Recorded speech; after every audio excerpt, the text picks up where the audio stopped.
Hello students. हमारा next topic है correlation के बाद रिग्रेशन।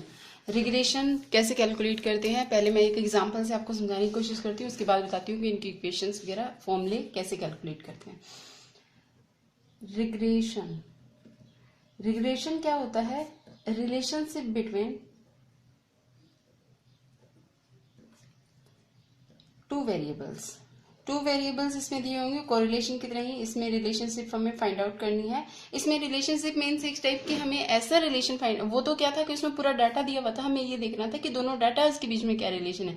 इसमें क्या होगा, एक रिलेशन इस्टेब्लिश करके हमें ये बताना है कि अगर इसमें एक डाटा मिसिंग हो तो दूसरे डाटा की वैल्यू कैसे फाइंड आउट करते हैं। जैसे हमने कर्व फिटिंग में किया था, लगभग उसी टाइप की इक्वेशंस बनेगी, लेकिन इसमें रिग्रेशन के थोड़े फॉर्मूले डिफरेंट रहेंगे। जैसे हमने डाटा पे कर्व फिट की थी, अब अगर हमें किसी अननोन टर्म पे, जो टर्म हमें उसमें नहीं दी हुई हो टेबल में, उस पे वैल्यू फाइंड आउट करनी हो तो कर्व फिटिंग में हम कर सकते थे। कुछ उसी टाइप की टर्म्स यहाँ पे है। और कोरिलेशन से कोरिलेट करें तो ये रिलेशनशिप है दो वेरिएबल्स के बीच में, बट कोरिलेशन से थोड़ा सा डिफरेंट है ये। ठीक है, जैसे एक एग्जांपल लेते हैं। मान लो एक कंपनी है, वो मार्केटिंग करती है, उसका इफेक्ट उसकी सेल्स पे होता है। जैसे यहाँ पे हम मार्केटिंग को एक्स वेरिएबल ले लेते हैं और उसकी सेल्स पे जो इफेक्ट होता है उसको हम वाई वेरिएबल ले लेते हैं। जैसे मान लेते हैं हम कि इस कंपनी ने 150 रुपीज अगर मार्केटिंग पे खर्च किए तो उसकी जो सेल है वो 500 रुपीज की हुई। इसके बाद अगर ये इसको डिक्रीज कर देता है, मार्केटिंग को 120 रुपीज करता है, तो अज्यूम कर लेते हैं कि सेल हुई 350 रुपीज की। अगर ये 80 रुपीज मार्केटिंग में लगाता है, एडवर्टाइजमेंट में लगाता है, तो सेल हुई 200 रुपीज।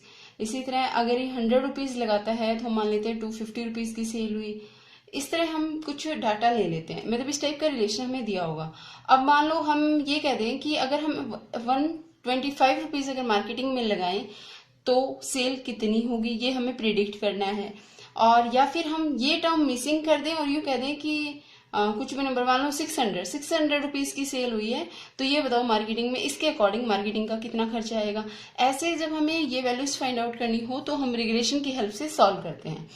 इसमें होता क्या है, जैसे यहाँ पे हमें क्या फाइंड आउट करना है, अगर ये सिचुएशन हम लेते हैं तो यहाँ पे हमें क्या फाइंड आउट करना है, वाई फाइंड आउट करना है। वाई फाइंड आउट करना है, किस पे डिपेंड कर रहा है, ये एक्स पे डिपेंड कर रहा है। तो हम जिसको प्रिडिक्ट करेंगे, वाई की वैल्यू प्रिडिक्ट करनी है। वाई क्या है, हुज वैल्यू इज प्रिडिक्टेड। इसको क्या बोलेंगे, डिपेंडेंट वेरिएबल। डिपेंडेंट वेरिएबल मतलब ये एक्स पे डिपेंड कर रहा है। और जो दूसरा वेरिएबल है and the variable x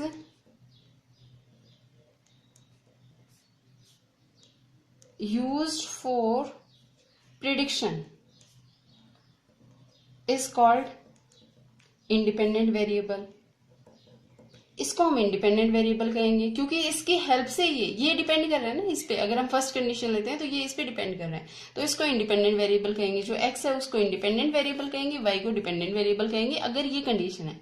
अच्छा, अगर ये कंडीशन है तो इसमें एक्स हमें फाइंड आउट करना है किसकी हेल्प से, वाई की हेल्प से। तो एक्स क्या हो जाएगा, डिपेंड करेगा किस पे, वाई पे। Y independent, X dependent variable. हालांकि इनका कोई ज्यादा यूज नहीं हुआ, सिर्फ ये डेफिनेशन बताने के लिए आपको है।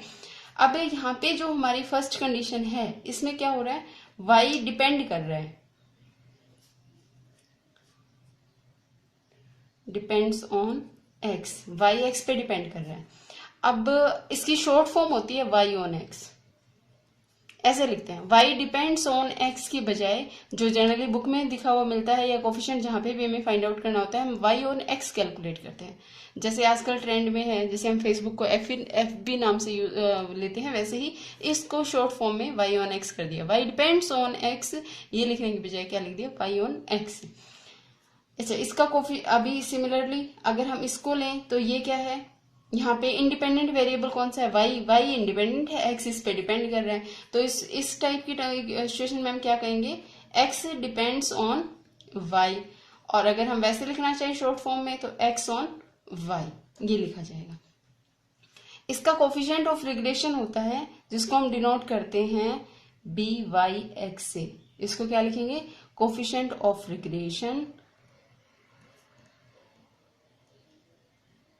Regression of Y on x.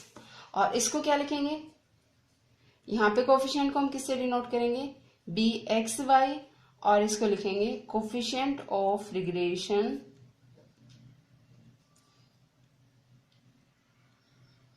Of X on Y.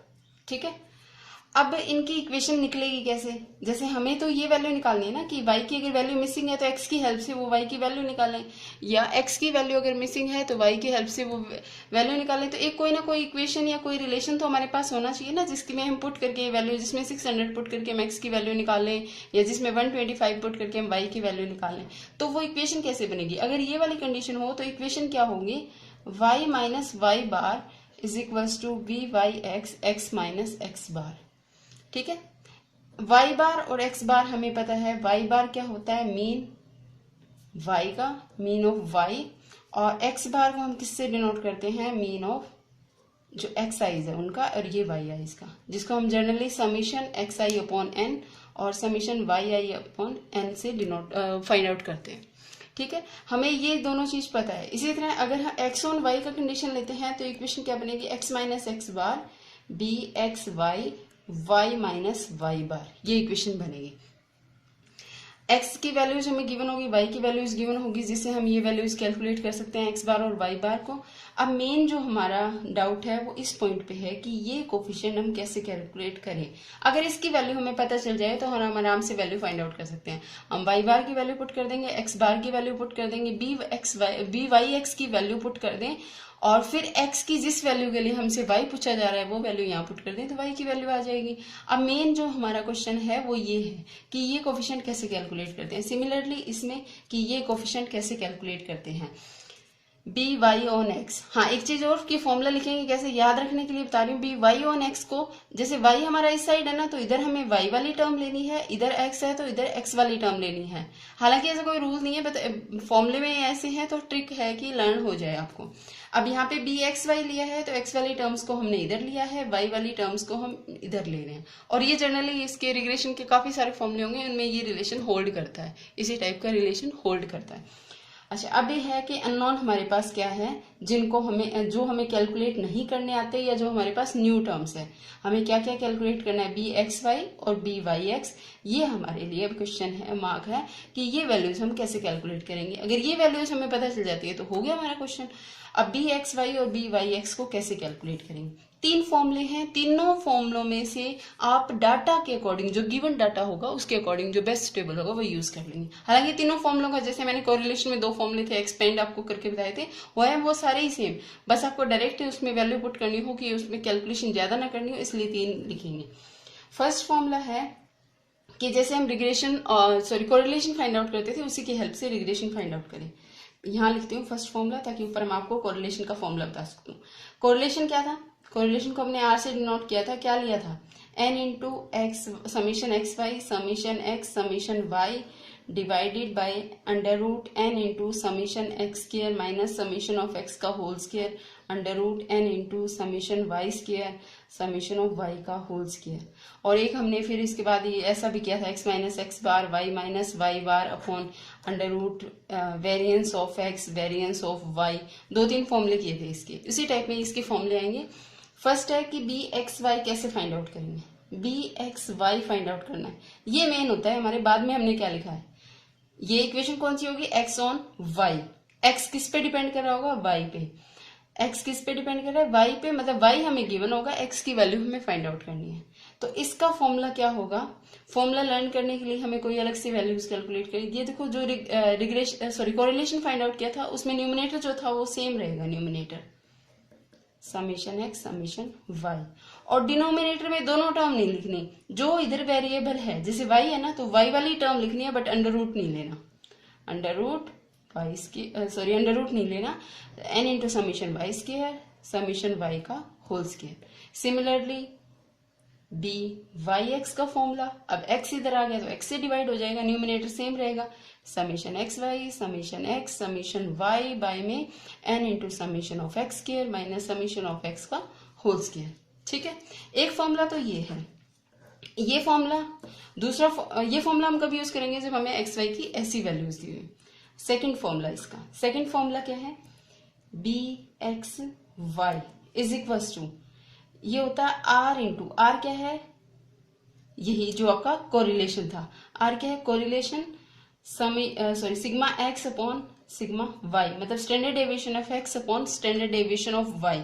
अच्छा, वाई अगर बाद में आ रहा है ना तो वाई को डिवीजन में लिखेंगे, एक्स अगर पहले आ रहा है तो एक्स को ऊपर लिखेंगे, याद रखने के तरीके हैं ये।